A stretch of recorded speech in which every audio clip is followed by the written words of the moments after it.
Nagtapok sa Davao City ang mga mayor sa Mindanao aron hisgutan ang nagkadaiyang programang pangkalambuan.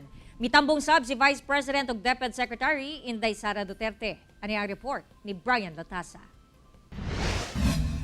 Dulan 200 ka mga mayor, gobernador ug ubang city officials sa nagkadang lugar sa Mindanao ang nagkatigom sa Davao City sa gipahigayon nga Mindanao League of Municipalities of the Philippines Convention 2023. Gisgutan ang nagkadiyang problema o kalambuan sa matag lugar sa Mindanao. Sumala ni Ronnie Osnan, ang presidente sa Mindanao League of Municipalities of the Philippines, nga dakong tabang ang maong aktibidad aron magkayusa ang mga government officials sa paghatod og serbisyo sa ilang katawhan. Kinahanglan ang unity, kinahanglan ang tama gyud na komunikasyon, tama nga share pod sa mga ginatawag nato unsay dapat nga proyekto na para sa Mindanao.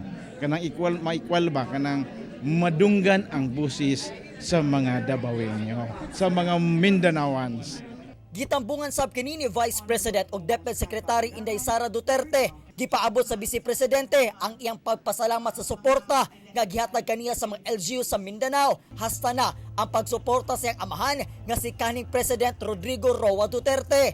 Gihangyo sabihin ni ang mga LGU sa Mindanao nga hatagan og prioridad ang peace and order hasta na ang disaster preparedness. Nagahangyo ko sa inyong tanan as mayors to prioritize, particularly because we are in Mindanao and we face so many security issues, to prioritize peace and order.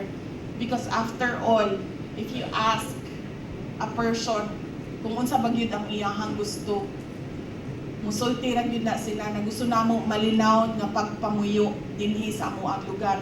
Gipangunan sab sa Vice Presidente ang oath-taking sa mga opisyales sa Mindanao League of Municipalities of the Philippines. Kauban si Bebot Kahes sa kamera. Ako si Brian Latasa para sa At Home with GMA Regional TV.